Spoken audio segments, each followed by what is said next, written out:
Il a un goût que vous ne pouvez pas trouver dans d'autres légumes. Le plus que vous en mangez, le plus qu'il devient savoureux et vous continuez, vous savez, à en demander.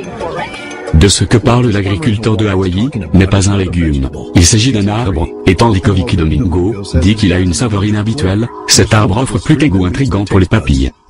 Vous continuez à en manger de plus en plus et vous pouvez ressentir une augmentation d'énergie, vous vous sentez plus en santé, et vous pouvez voir la différence. Vous n'êtes pas ramolli, vous savez vous continuez, vous savez juste si actif. Domingo dit qu'elle cultive cet arbre sur sa ferme depuis plus de 25 ans. Elle récolte le moringa 2 fois par semaine, à l'année longue.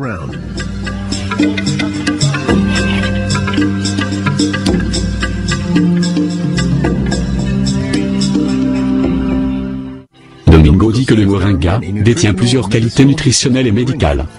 Toutes les parties de l'arbre sont utilisables, des racines à la tige, aux feuilles comme aux fleurs et jusqu'à la cosse. Par exemple, les racines, vous pouvez les utiliser pour faire du thé, et puis le tronc, vous pouvez le racler, le presser, obtenir le jus, le mettre sur votre peau dans votre plaie, et votre peau guérira. Dr Will Mclatchy est un ethnobotaniste à l'université de Hawaï. Il étudie la façon dont les humains interagissent avec les plantes. Le moringa est un de ces arbres qui a plusieurs fonctions et qui réalise tellement un grand pourcentage de besoins de base que quand les individus s'habituent à son utilisation, ils ne peuvent plus imaginer comment vivre sans cet arbre. Et plusieurs cultures ne peuvent pas s'en passer. Aujourd'hui, le moringa est utilisé comme remède, et essentiellement comme une multivitamine dans plusieurs des régions les plus torrides au monde. Le moringa est largement utilisé en Afrique et en Asie du Sud. Il a été introduit en Amérique du Sud et centrale où il est également utilisé. Alors, il ne s'agit pas d'une plante reconnue par une seule communauté. C'est une plante qui s'épanouit extraordinairement bien dans certaines des régions les plus difficiles, des régions qui sont extrêmement chaudes, des endroits secs, où d'autres plantes sont très difficiles à cultiver. Je ne crois pas que c'est l'arbre le plus beau. C'est plutôt un arbre qu'on regarde affectueusement et aime comme on peut aimer un ami qui se néglige ou un chien qui fait pitié. Parce que les branches sont éparpillées et deviennent lourdement chargées d'une grande quantité de fruits. C'est exactement pour ça que cet arbre est si remarquable, c'est tellement un arbre généreux. Et c'est parce que les gens ont trouvé des usages multiples pour tellement des parties de cet arbre, y compris ses graines. Elles sont pleines d'huile. Vous pressez les graines, puis cette merveilleuse huile aromatique en sort, que vous pouvez utiliser pour la cuisson, vous pouvez l'utiliser comme cosmétique, pour la lubrification, ou quoi que ce soit. De plus, le résidu comprimé, la chose qui demeure après qu'elles sont pressées, est utilisée pour la purification de l'eau. La purification de l'eau, explique Olson, est surtout utile dans les pays en développement, où l'eau potable est difficile à trouver. Mais les bénéfices n'arrêtent pas là. Certaines des choses que je pense, qui sont les plus excitantes avec le moringa sont, par exemple, le haut contenu en vitamines. Il y a beaucoup de vitamine A dans les feuilles. Et à travers le monde, c'est un problème. Beaucoup de gens ont des problèmes avec le développement de leurs yeux, parce qu'ils n'ont pas assez de vitamine A. La concentration de vitamine A du moringa, et sa concentration de vitamines en général, a attiré l'attention des scientifiques autour du monde. J'ai commencé à lire sur le moringa, et j'étais complètement stupéfié par la richesse de cette plante. Riche nutritive, et de nombreux composés antioxydants ainsi qu'en vitamines. Dr Monica Marcoux est un pharmacologue qui a étudié plusieurs plantes. Elle a fait des recherches sur le moringa et explique qu'il détient un important potentiel nutritionnel. Il s'agit d'un des sujets de son livre récemment publié, Miraculture, l'arbre miracle.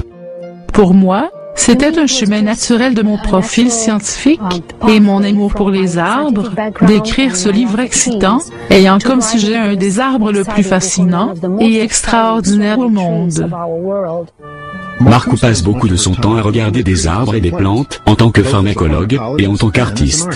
Pendant que Marcoux, le photographe de la nature, prend des photos de plantes, Marcoux, la pharmacologue, explique qu'elle a une plus grosse inquiétude. Nous sommes en épidémie de cancer et de maladies cardiovasculaires ainsi que d'autres maladies chroniques.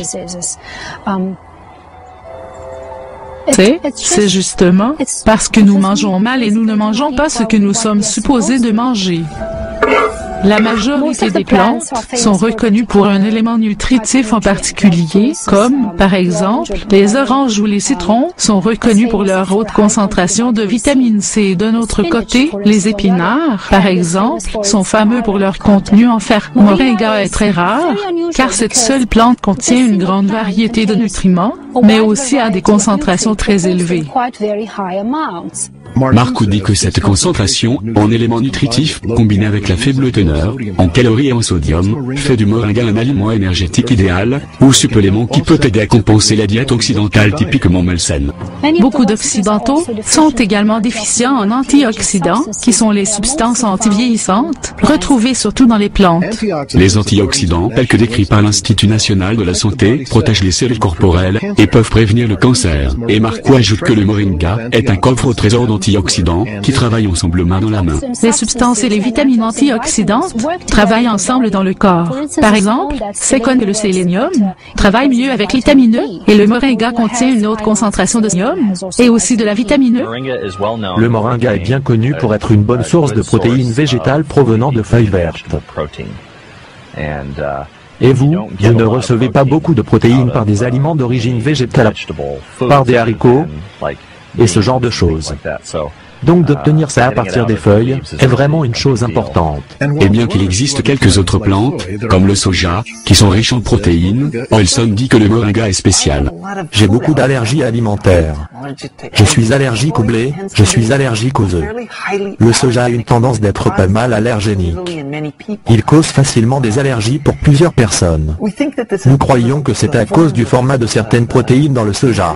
Dans le moringa, il semble que les protéines sont présentées d'une manière simple et digestible pour le corps humain.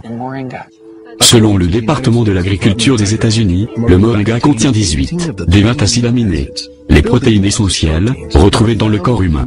Et, Marco explique, le moringa est une des rares plantes qui contient tous les acides aminés essentiels. Le moringa contient tous les 9 acides aminés essentiels que nous ne pouvons pas produire par nous-mêmes. Leur présence, mais aussi leur ratio, est très avantageux. Il est estimé que ce ratio est très bon pour l'absorption et pour la disponibilité biologique à notre corps.